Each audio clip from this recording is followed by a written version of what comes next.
Have you ever wondered why Max's Interceptor sounds like a jet engine taking off when it's supposedly just a modified cop car? Or why that massive supercharger can somehow turn on and off with a simple dashboard switch? Well, buckle up, because the black on black pursuit special from Mad Max isn't what you think it is. Not even close.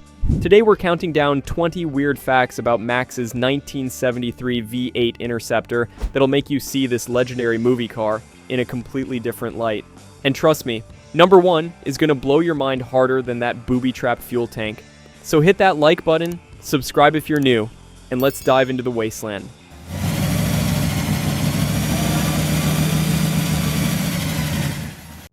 Number 20. It's not a Mustang at all. Look, I get it. American viewers see that aggressive stance, those muscular lines, and immediately think Ford Mustang. Makes sense, right? Wrong. Dead wrong. Max's car started life as something completely different. A 1973 Ford Falcon XB GT hardtop. Never heard of it. That's because Ford never sold these in America. This was an Australian market exclusive muscle coupe that most Americans wouldn't recognize if it roared past them on the highway. The Falcon XB was Ford Australia's answer to the muscle car craze, but with a distinctly Aussie flavor. Think of it as the Mustang's distant cousin from Down Under, the one nobody talks about at family reunions. These cars were already rare in Australia when George Miller found one for his film.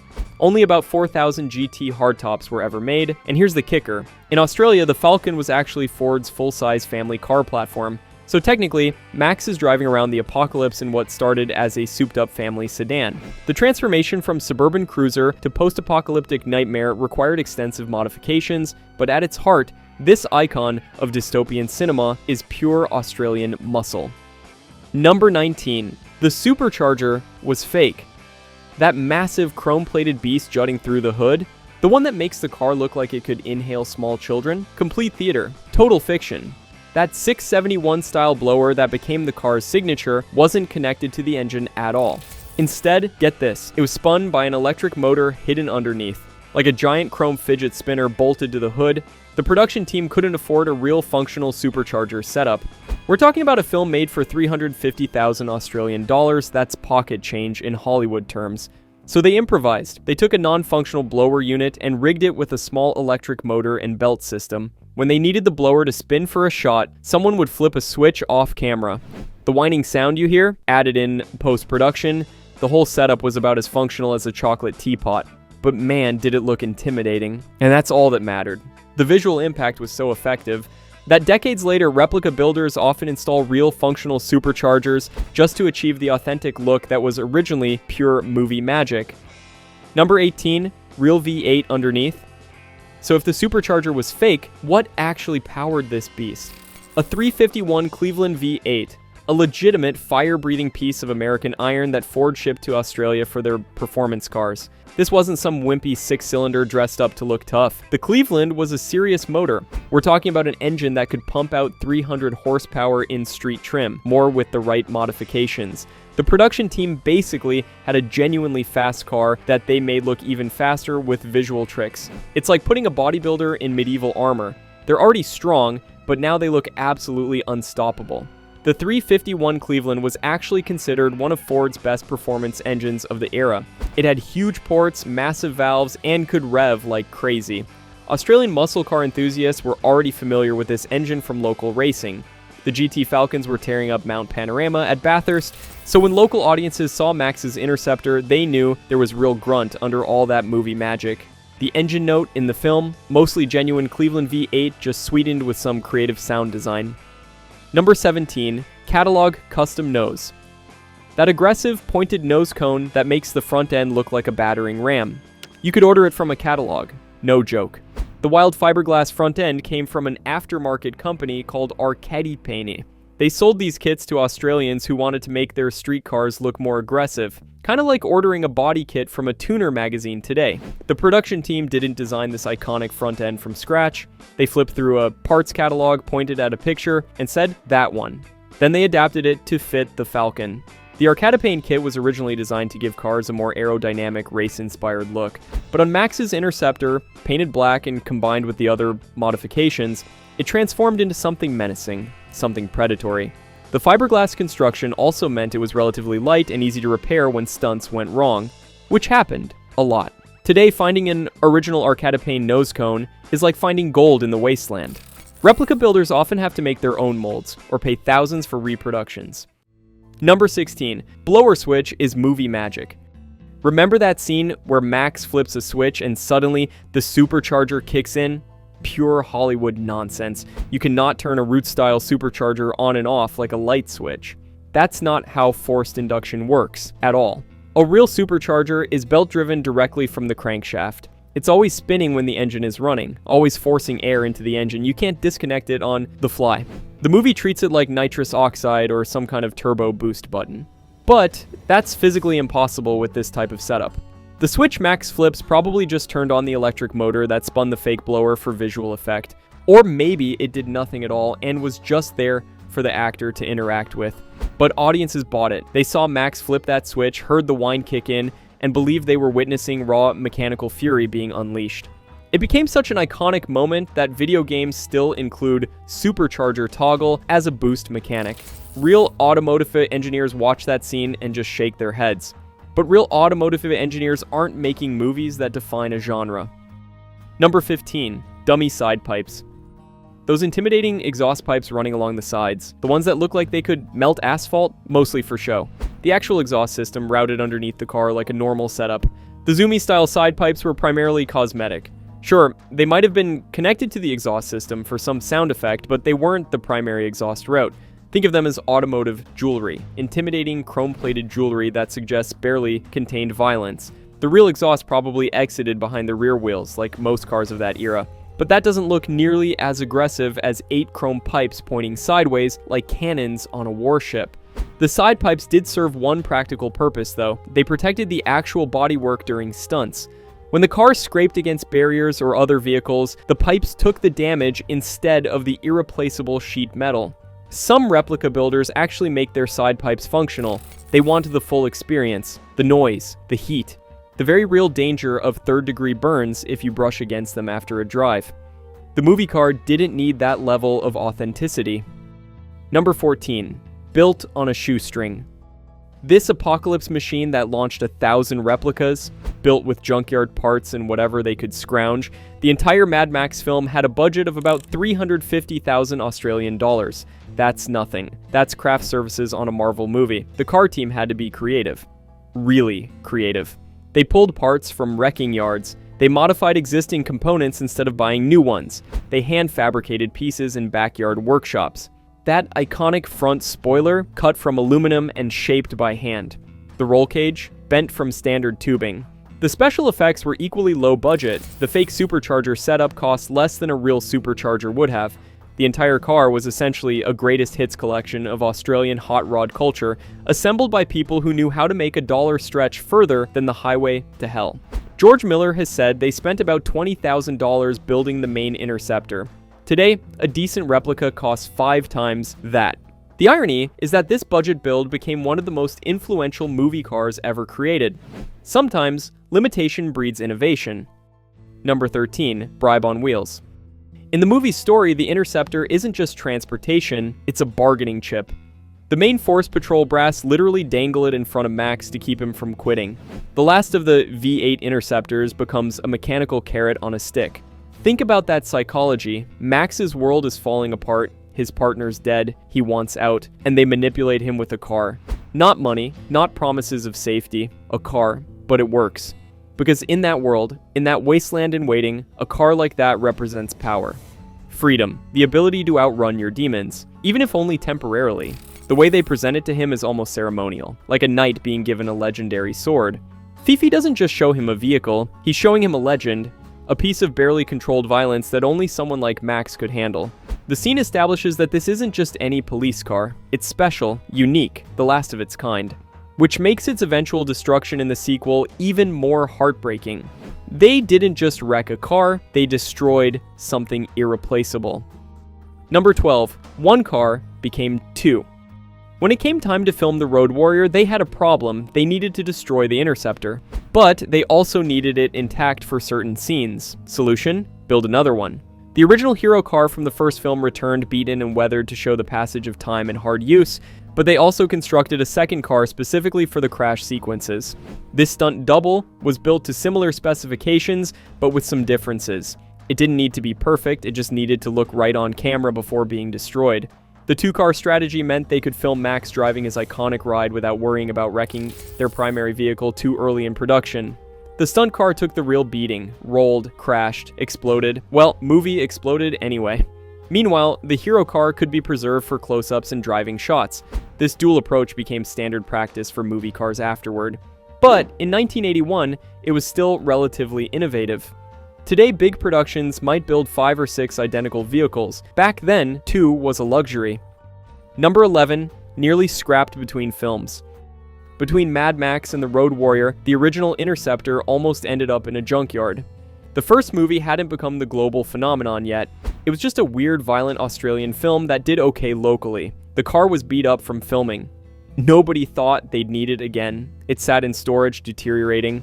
At one point, someone suggested scrapping it for parts. Can you imagine? The most iconic movie car of the 80s almost became a cube of compressed metal. Fortunately, someone had the foresight to keep it around. When Mad Max became a surprise international hit and talks began about a sequel, suddenly that beaten-up Falcon became valuable again. They pulled it out, assessed the damage, and began the restoration. Well, partial restoration. For the Road Warrior, they wanted it to look weathered, battle-scarred, like it had been through hell. Which, cinematically speaking, it had. The near loss of the original car became part of its legend. Every scratch, every dent tells a story. Some from the first film, some from storage, some added deliberately for the sequel. Number 10, Booby-trapped for thieves. One of the most memorable moments in The Road Warrior, when that scavenger tries to siphon gas from the Interceptor and gets a face full of explosion. The fuel cap is rigged with a bomb. It's brilliant, brutal, and perfectly logical for Max's world. In a wasteland where gasoline is more precious than gold, of course you'd booby-trap your fuel tank. The scene establishes just how paranoid and prepared Max has become. He's not just surviving. He's thinking 3 moves ahead. The actual effect was achieved with a small explosive charge and clever editing. The stunt performer was never in real danger, but the violence of it, the sudden shock, sells the danger of Max's world perfectly. This wasn't just about protecting property, it was about sending a message. Touch my stuff and die. The booby trap also reinforces the car's role as more than transportation. It's Max's fortress, his weapon, his lifeline, and he'll kill to protect it. The scene has inspired countless homages and references in post-apocalyptic media. Every wasteland warrior since has had to ask themselves, is my ride properly death-trapped? Number 9. Wrecked on screen, saved in life. The Road Warrior shows the Interceptor getting absolutely demolished, rolled, crushed, seemingly destroyed beyond recognition. But here's the beautiful irony. That destroyed car was later rescued and restored. What looked like total annihilation on screen was actually carefully controlled destruction. The car that got wrecked was the stunt double, and even that was salvageable. After filming, someone recognized the historical significance of these vehicles. They weren't just props anymore, they were artifacts, cultural icons. The wrecked stunt car was painstakingly rebuilt using whatever original parts could be saved. New metal was fabricated where necessary. The mechanicals were rebuilt or replaced. Today, that destroyed car exists in beautiful running condition. It's been displayed at museums and car shows around the world. People who watch it get wrecked in the movie can see it gleaming in person. There's something poetic about that. A car that represented the end of civilization in fiction has been preserved as a piece of cultural history and reality. The apocalypse came and went, but the Interceptor endured. Number 8, Museum World Traveler. The main hero car has lived a life most cars could only dream about. After filming, it didn't just sit in a warehouse, it became a globetrotter. First stop, the Cars of the Stars Motor Museum in England. For years, British fans could see Max's actual Interceptor alongside other famous movie vehicles. James Bond's Aston Martins, Batman's rides. And there, holding its own among these legends, was a modified Australian Falcon. From England, it moved to America. Different museums, private collections, each move carefully documented, each owner adding to its provenance. The car has probably been transported more carefully than most works of art. Climate-controlled trucks, professional handlers, insurance policies that would make your head spin. It's been authenticated, documented, and verified more thoroughly than some historical artifacts. Every modification is cataloged, every scratch has a story, the car has its own biography, museums display it like the Mona Lisa of movie cars, behind ropes, under perfect lighting, with guards watching anyone who gets too close. Because this isn't just a car anymore, it's a piece of cinema history. Number 7. Iconic bugcatcher. That distinctive air intake scoop sitting on top of the fake supercharger. It's called a bugcatcher, and it became the Interceptor's most recognizable feature. The 3-butterfly Scott-style injector scoop looks like it could inhale birds. In reality, it was just another piece of visual theater. The butterflies were manually controlled, sometimes with cable, sometimes just positioned for the shot. They didn't actually regulate airflow to an engine because remember, the whole setup was fake. But the silhouette they created became instantly iconic. 3 circles opening to reveal darkness beneath, like eyes opening, like a mouth preparing to feed. The design was actually borrowed from drag racing, where similar scoops fed real fuel injection systems. But on the Interceptor, it was pure aesthetics. The bugcatcher became such a signature element that replicas without it just don't look right. It's like building a Batmobile without fins. You can do it, but why would you? Today, reproduction bugcatchers sell for thousands. Original Scott injector scoops are even more expensive, all for something that served no functional purpose except to look absolutely menacing. Number 6. Catchphrase car. The last of the V8 Interceptors. 7 words that turned a regional Australian car into a global icon. That phrase, delivered with gravitas by Fifi, elevated the car from mere transportation to mythical status. It wasn't just a car, it was the last car, the end of an era, the final gasp of the old world's power. George Miller has said the phrase was partly inspired by the oil crisis of the 70s. The idea that big, powerful V8 engines were becoming extinct, that muscle cars were dying. In Max's world, that extinction is literal. This isn't just the last of a model line, it's the last of its species. The phrase stuck in popular culture like superglue. Car enthusiasts use it, gamers recognize it. It's been referenced, parodied, and homaged countless times. What started as a line of dialogue became a philosophy. A rallying cry for anyone who loves the rumble of a V8 in an increasingly 4-cylinder world. The irony? Ford Australia kept making V8 Falcons until 2016. The last Interceptor outlived its fictional extinction by decades. Number 5. Police DNA under the black. Strip away the matte black paint, the weapons, the wasteland weathering, and what do you have? A police car. The Interceptor started as an MFP pursuit vehicle, and underneath all the modifications, that DNA remains. The slotted wheels, standard GT Falcon, the flares, factory Ford, the rear spoiler, straight from the dealership option list. Even some of the GT badges remained. The genius was in what they added, not what they changed. The base car was already aggressive, already purposeful. They just pushed it over the edge, from cop car to apocalypse warrior. It's like the car itself went mad, transformed by tragedy just like Max. The police heritage adds layers to the story. This is a symbol of order turned into an instrument of chaos, law enforcement equipment repurposed for survival, the thin blue line painted black and sent to hell. When Max drives the Interceptor, he's literally wearing his past, carrying his former life into the wasteland. The car represents everything he was and everything he's become. Order collapsed into chaos, justice perverted into vengeance. Number 4, replicas everywhere. From Australia to Japan, from Germany to Texas, replica Interceptors cruise the highways. Hundreds of them, maybe thousands, each one a tribute to that original budget build. Some replicas cost more than houses. Builders source real XB Falcons, increasingly rare and expensive. They install real superchargers that actually work. They fabricate perfect recreation of every detail. Others build from different platforms, Mustangs, Camaros, even modern Chargers. They capture the spirit, if not the exact specifications. The purists hate them, the builders don't care. Japan, weirdly, has become a hotspot for Interceptor replicas. Japanese builders import Falcons from Australia, then spend years perfecting every detail. Some of these replicas are better built than the original movie car, cleaner, faster, more dangerous. Replica clubs exist worldwide. They organize cruises, charity runs, apocalypse-themed events. Imagine seeing 20 Interceptors rolling down the highway together. It's like the world's most specific car gang. The replicas keep the legend alive. Every hand-built bugcatcher, every fabricated nose cone, every matte black paint job is a love letter to George Miller's vision. Number 3, Fury Road Resurrection. When Mad Max Fury Road went into production, they needed Interceptors again. Plural, because this time they were going to destroy them properly.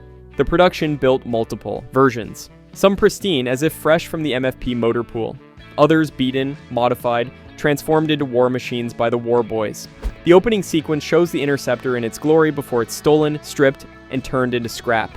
It was both a return and a farewell. The new Interceptors were built to the same basic specifications as the original.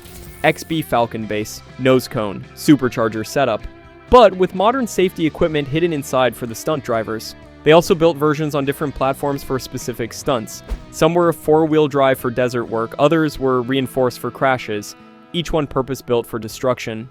The Fury Road Interceptors connected the new film to the original trilogy, a visual reminder of where Max came from, what he'd lost. The fact that war boys immediately recognized its value shows that even in this new wasteland, the Interceptor's legend persists. They don't just steal a car, they steal the last of the V8 Interceptors. Number 2, right-hand drive continuity. Here's something American audiences might not notice. Max's Interceptor is right-hand drive. The steering wheel's on the right side, because it's an Australian car. And George Miller kept it that way through every film, even when the franchise went global. Even when most of the audience was from left-hand drive countries. They never flipped it, never Americanized it. The car remained distinctly, stubbornly Australian. This created some interesting filming challenges, especially when shooting in locations where traffic flows on the right. Stunt drivers had to adjust. Camera angles had to be considered, but Miller insisted on authenticity. The right-hand drive became part of the car's character. It's a constant reminder that this story, despite its universal themes, comes from a specific place. The Australian outback, the Australian car culture, the Australian way of looking at the apocalypse. When replica builders in America create their Interceptors, some keep the right-hand drive. It's harder to source parts, harder to drive, but it's accurate, it's correct, it's how Max would want it. Number 1, soundtrack sleight of hand. And here it is, the number 1 weirdest fact about Max's Interceptor. Almost nothing you hear is real. That distinctive supercharger whine that makes your spine tingle, added in post-production, the thunderous intake roar when Max floors it, sound design. The threatening idle that sounds like a caged beast, heavily processed and enhanced. The actual car with its naturally aspirated Cleveland V8 sounded good, but not movie good, not legendary good. So the sound department went to work. They layered recordings from different sources, real supercharged engines, jet engines, industrial equipment. They created a sonic signature that existed nowhere in reality but felt absolutely perfect for the world of Mad Max. The fake blower spinning on its electric motor was nearly silent.